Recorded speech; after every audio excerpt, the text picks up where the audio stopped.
The year is 1988, and the location is Kansas City, Missouri's Arrowhead Stadium. And coming in 10th place at finals that night was a corps from Pinellas Park, Florida called the Suncoast Sound. Now, those that are new to the activity have probably heard Suncoast Sound, but don't really know a great deal about them.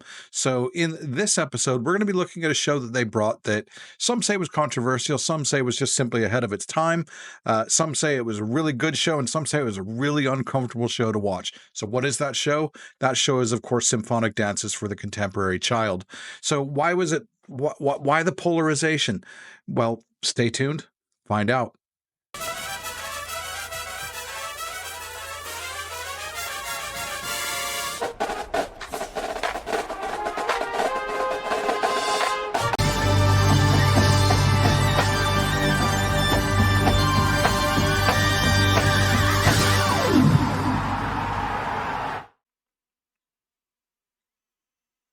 And thanks so much for tuning back into the Marching Arts Network. My name is Kanan, and thank you so much for watching this video today, where we're going to have a look at part 3 of our controversy series. So this is the penultimate episode. The next one's going to be the biggie, where we put 1988 to bed. But 1988 is the year that we're looking at as well in this video. And in this video, we're going to be looking at, of course, as I said in the intro, the 1988 Suncoast Sound and their amazing show, in my opinion, Symphonic Dances for the Contemporary Child. So, again, controversy. Controversy is kind of in the eye of the beholder. Was this controversial because it wasn't very good? No, it was actually a really good score. They scored an 89.1, scored 10th place, DCI World Championship finalist. 10th place back then was probably a bit of a bigger deal than 10th place is now, because there was a hell of a lot more corps vying for that 10th place. But that being said, I think it's controversial for two reasons. Number one, I think it is ahead of its time, and I also think that it's controversial because it's an uncomfortable show to watch. It's an uncomfortable show to watch because it's a show about childhood, and we've had shows about childhood and the innocence of childhood and kids playing and this and the other. This show wasn't that. This show showed the dark bits of being a child as well. This show showed anxiety. It showed fear. It showed fear of the unknown and fear of letting go of innocence. So the show, as I said, was a really polarizing show from a number of perspectives. So we featured original music this year by Robert W. Smith, who was no stranger to the drum corps activity, well known for his contemporary and challenging style of music. The visual program was conceived by Carl Lowe, and it was equally groundbreaking because it featured a cast of childlike characters. Now, we're getting ready to have an episode coming out shortly with the director of the Skyriders, and who was actually around for Skyriders 87, 88. And we talked in great detail in that video, which you'll see in an upcoming episode, about the role of color guards as storytellers. And this show was no different. The color guard on this show is absolutely amazing. That being said, what they were really amazing at was driving that feeling of uncomfortableness, in that they brought controversial elements to the field. The show's themes and the presentation style were considered unconventional for the time, and it led to a lot of mixed reactions amongst the audience and judges. As far as the show structure itself, we open with Red and Yellow, Black and White, which is a well-known song. The opener depicted a child discovering a globe, which was symbolizing exploration and global unity. Part 2 is Dance of the Innocent. This segment kind of showcased the joy and the innocence of childhood through playful choreography and music, and then we get dark. Part 3 is Dance of the Troubled. The show took a much darker turn at this point, portraying the challenges and the anxieties of faced by children in the modern world. We see those anxieties represented within the color guard. The music, of course, obviously takes a much darker turn as well. Part 4 is Dance of the Hopeful, and this is the closer. The finale offered a message of hope and resilience. It emphasized the potential for positive change and a brighter future, but it also ended with a warning as well. So despite finishing 10th place at the World Championship with a score of 89.1, Symphonic Dances for the Contemporary Child, it left a lasting impact on the drum corps world.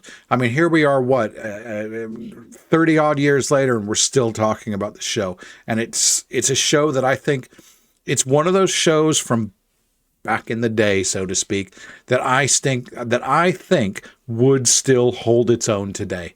But again, The question is, was it controversial or was it ahead of its time? Well, let's watch the video and you guys can decide. But before we do that, as I say in every single video, thank you so much if you're already one of our subscribers. If you're not and you like what we're doing, it'd be great if you could just below hit the subscribe button. And if you like what we're doing, hit the like and the share button as well. All of those things help us out immensely as far as the algorithm is concerned. It gets our videos onto the feeds of people who aren't watching our channel right now. So your help would be greatly appreciated. While you're down there, buy a t-shirt as well. But in the meantime, I will shut up and let's go ahead and watch a drum corps show, shall we? So here we find ourselves in Kansas City, Missouri at Arrowhead Stadium. We're going to go ahead and watch the 1988 Suncoast Sound. Things to watch for in this show, I would say, are keep your eye on the color guard. Don't ever take your eye off the color guard. They're just constantly telling the show through both equipment work and also choreography as well.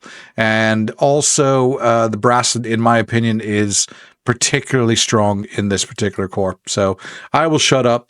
Let's go ahead and watch a drum corps show, shall we?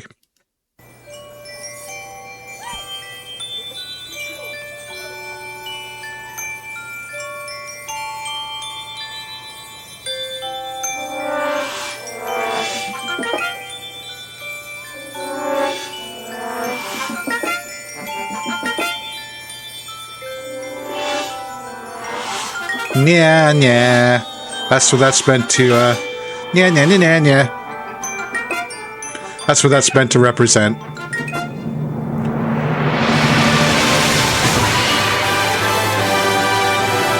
A little visual touch here, which I think is brilliant, is the song is red and yellow, black and white, and what color is the color guard wearing?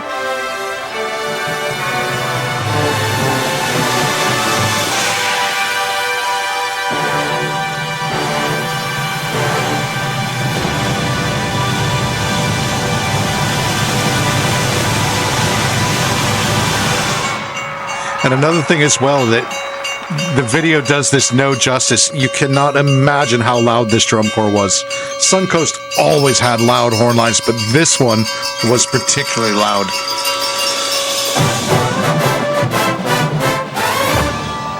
Always love the look of Suncoast as well. They're just such a classy looking drum corps.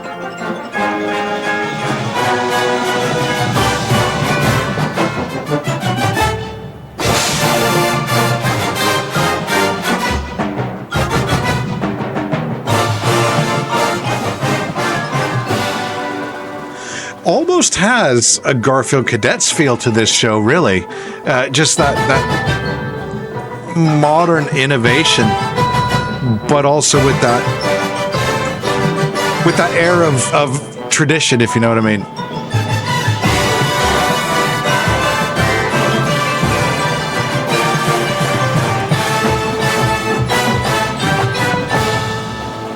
Such a good horn line.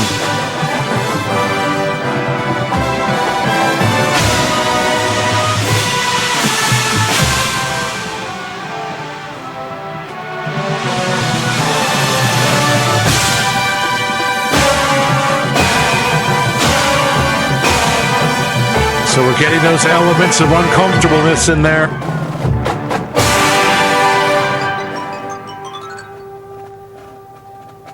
This is a corps I would have marched, I'll tell you that. If I hadn't marched Freelancers, this is a corps I would have definitely marched.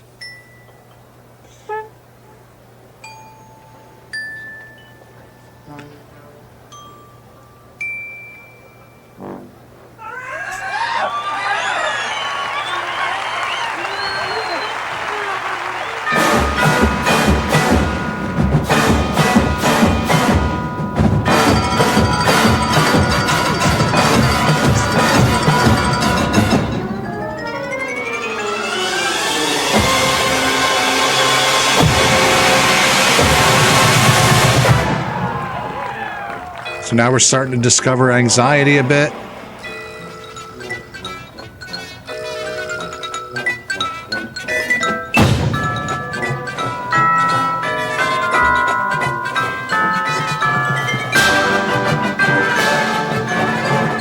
Yeah, looking back on the history of this corps, I don't think there's a single one of those shows I don't like. I mean, that's a question and answer session from 60 yards apart.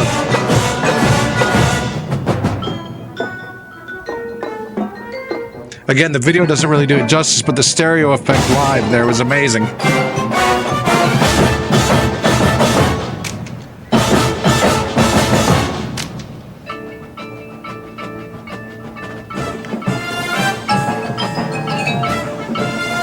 Such a good color guard.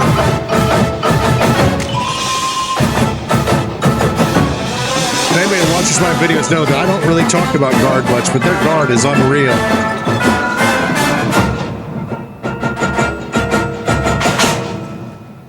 Just so creative with the costuming and the thematics of everything. So now that set there, I'm just gonna go back real quick. Sorry.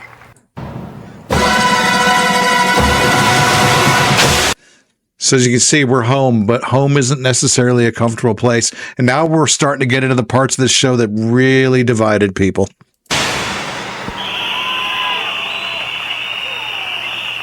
Home broke up pretty quick as well.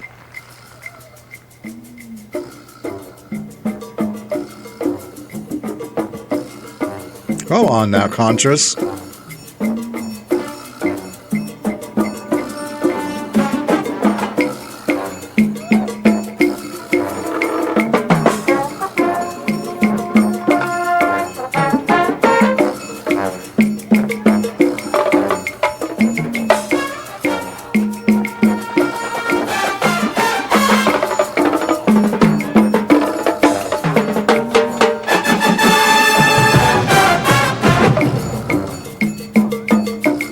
It's all right. Amongst all this, she's got her ball. Oh, wait, no, she doesn't.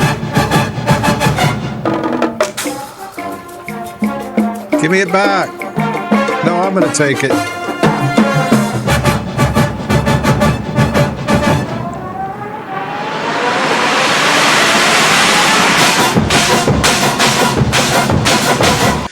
So I'm going to go back there real quick here. Sorry, just back to those flags right there.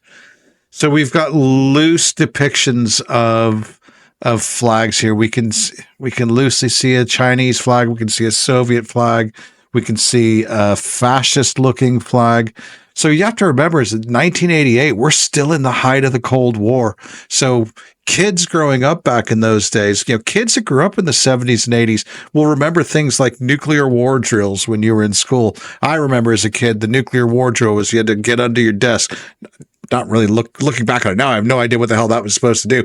But kids grew up with a lot of fear.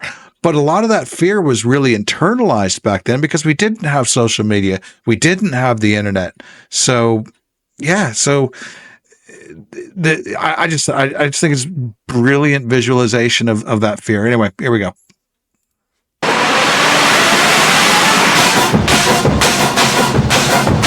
This isn't comfortable music to listen to. And all of those stabs, that is high demand right there.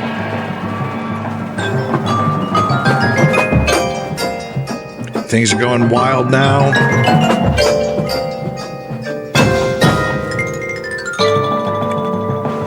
Watch for a mushroom cloud formation.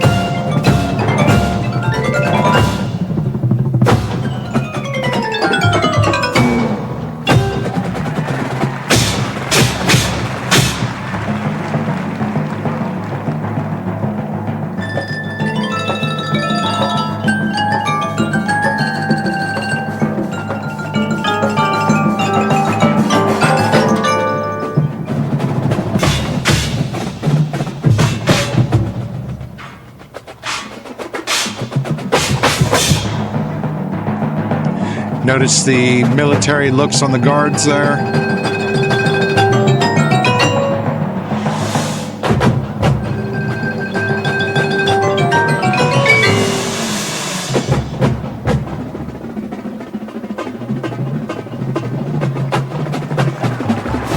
Oh yeah, and I forgot to mention their drum line was damn good as well.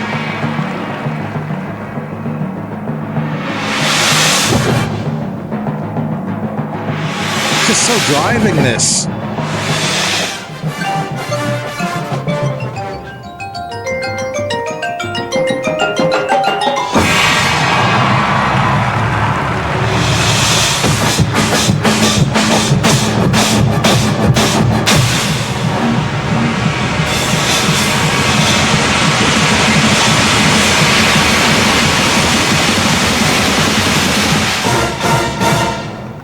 Boom.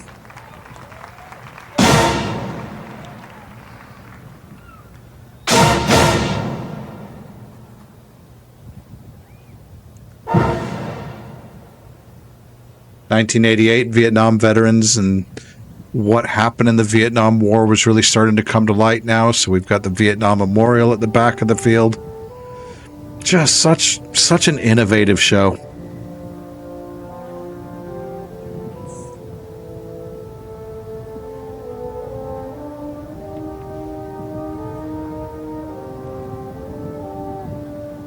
Kids of this generation would have had parents that were Vietnam veterans. My dad was a Vietnam veteran. So kids of this generation might have parents that while they're there, they're not. My dad wasn't. My dad was still in South Vietnam. Or North Vietnam even.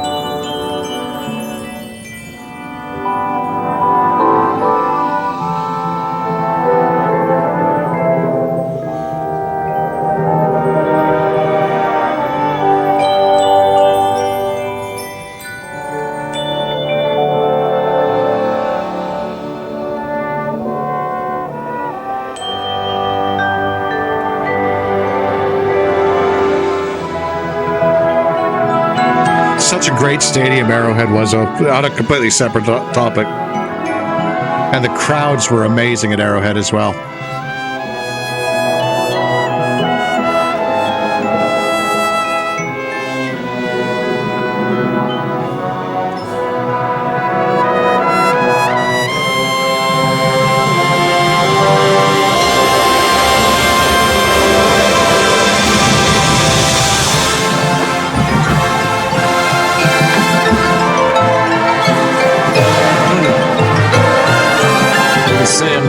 Goosebumps.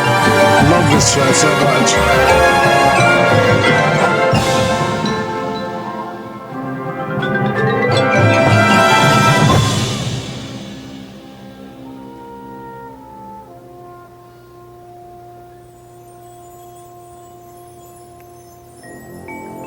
And a special mention to this solo dancer. She was just amazing.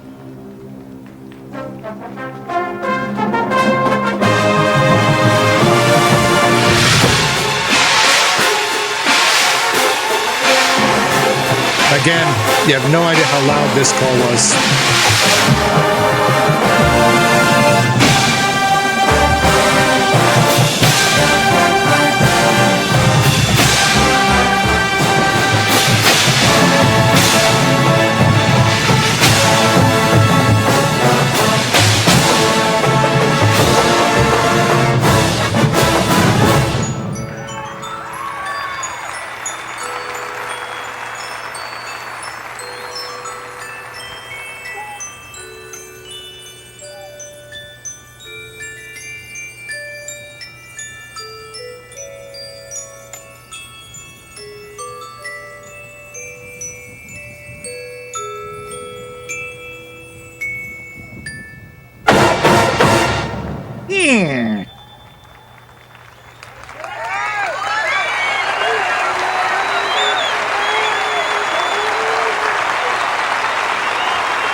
And there you go.